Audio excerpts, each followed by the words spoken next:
ఇప్పుడు మనం advantages and limitations of expert సిస్టమ్స్ని చూద్దాం. So first advantages. ఇప్పుడు మనం ఎక్స్పర్ట్ సిస్టమ్స్ని రిస్కీ ప్లేసెస్లో యూస్ చేయొచ్చు అనమాట. ఎక్కడైతే హ్యూమన్ ప్రెసెన్స్ సేఫ్ కాదనుకుంటామో అటువంటి ప్లేసెస్లో దీన్ని యూస్ చేయొచ్చు. దీంట్లో ఎర్రర్ పాసిబిలిటీస్ అనేవి తక్కువ ఉంటాయి. వెన్ నాలెడ్జ్ బేస్లో మనకి నాలెడ్జ్ అనేది కరెక్ట్గా ఉన్నప్పుడు మనకి ఎర్రర్ పాసిబుల్స్ ఎప్పుడు తక్కువ ఉంటాయి అన్నమాట. ఈ ఎక్స్పర్ట్ సిస్టమ్ యొక్క పర్ఫార్మెన్స్ అనేది స్టడీగా ఉంటుంది. దీనికి లైక్ ఎమోషన్స్, టెన్షన్స్ నీరసం ఉండదు కాబట్టి మనకి ఇది ఎప్పుడు స్టడీగా ఉంటుంది అనమాట. ఇవి ఏంటంటే మనకి హై స్పీడ్గా రెస్పాండ్ అవుతుంది మనం ఏమన్నా క్వైరీ ఇచ్చినప్పుడు. దీని పర్ఫార్మెన్స్ విషయానికి వస్తే దీని expertise will last for ever. అంటే మనం దీనికి ఒకసారి నాలెడ్జ్ ఇచ్చేస్తాం కదా, ఎక్స్పర్ట్ నాలెడ్జ్. సో అది మిషన్ కాబట్టి దాన్ని మర్చిపోదు కాబట్టి సో దానికి మనం ఇచ్చిన ఇన్ఫర్మేషన్ అలాగే ఉంటుంది. అదే మనమైతే మర్చిపోతూ ఉంటాము. Enhanced output and productivity. So దీంట్లో ఏంటి మనకి చాలా ఫాస్ట్గా వస్తుంది అనమాట అవుట్పుట్ అనేది. అండ్ ప్రొడక్టివిటీ కూడా చాలా బాగుంటుంది వెన్ కంపేర్డ్ టు హ్యూమన్స్. దీంట్లో డెసిజన్ మేకింగ్ టైం అనేది తగ్గుతుంది. ఎందుకంటే ఎక్స్పర్ట్ సిస్టమ్స్ని యూస్ చేసుకొని హ్యూమన్ ఫాస్ట్గా డిసిజన్ అనేది తీసుకోవచ్చు.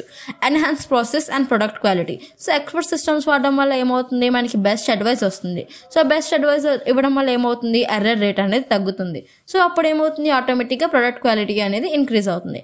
Decreased down time. So machine down time అనేది తగ్గుతుంది అనమాట ఎక్స్పర్ట్ సిస్టమ్. ఎందుకంటే అది లైక్ సజెస్ట్ చేస్తుంది రిపేర్స్ ఎప్పుడైతే కావాలంటే నీడెడ్ అని చెప్పి. 24/7 అవైలబిలిటీ. ఎందుకంటే మనకి దీన్ని ఎక్స్పర్ట్ సిస్టమ్స్ని మనం 24/7 యాక్సెస్ చేసుకోవచ్చు.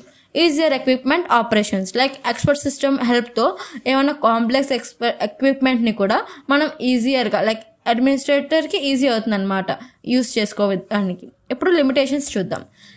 లైక్ ఈ లిమిటేషన్స్ ఏంటంటే రెస్పాన్స్ అనేది మనకి తప్పు రావచ్చు ఎప్పుడు నాలెడ్జ్ బేస్లో మనకి ఇన్ఫర్మేషన్ అనేది తప్పుగా ఉన్నప్పుడు. అదేవిధంగా హ్యూమన్ బీయింగ్ లాగా ఇది మనకి క్రియేటివ్ అవుట్పుట్ని ఒక డిఫరెంట్ సినారియోస్లో ప్రొడ్యూస్ చేయవు.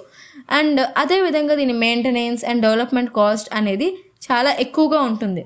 అండ్ నాలెడ్జ్ గ్యాదరింగ్ డిజైన్ చేసేటప్పుడు మనకి నాలెడ్జ్ అక్విజిషన్ ఫేజ్ ఉంటుంది కదా, అది చాలా డిఫికల్ట్ అనమాట. నెక్స్ట్, ఒక్కొక్క డొమైన్కి మనకు తెలిసిందే మనకు ఒక స్పెసిఫిక్ ఎక్స్పర్ట్ సిస్టమ్ అనేది కావాలి. సో ఇదొక పెద్ద లిమిటేషన్. సో దీని అంతా ఇది నేర్చుకోలేదు, సమ్ మాన్యువల్ అప్డేట్స్ అనేది కావాలి. సో ఇదొక లిమిటేషన్. మీకు కనుక ఈ వీడియో నచ్చినట్టయితే ప్లీజ్ లైక్ చేయండి, షేర్ చేయండి అండ్ నా ఛానల్ని సబ్స్క్రైబ్ చేసుకోండి. మీకు ఏమైనా టాపిక్స్ మీద వీడియోస్ కావాలి అనుకుంటే కనుక మీరు నాకు కమెంట్ చేయండి, లేకపోతే ఏమైనా డౌట్స్ ఉన్నా సరే కమెంట్ చేయండి. అండ్ మీకు ఇక్కడ పైన ప్రొవైడ్ చేసిన ఈమెయిల్ ఐడికి మీరు మెయిల్ చేయొచ్చు, లేదా ఇన్స్టాలో నాకు డైరెక్ట్ మెసేజ్ అనేది కూడా మీరు నాకు సెండ్ చేయొచ్చు. సో మరి ఇలాంటి ఇంట్రెస్టింగ్ వీడియోస్ కోసం నా ఛానల్ని సబ్స్క్రైబ్ చేసుకోండి. నెక్స్ట్ వీడియోతో మళ్ళీ కలుద్దాం. బాయ్.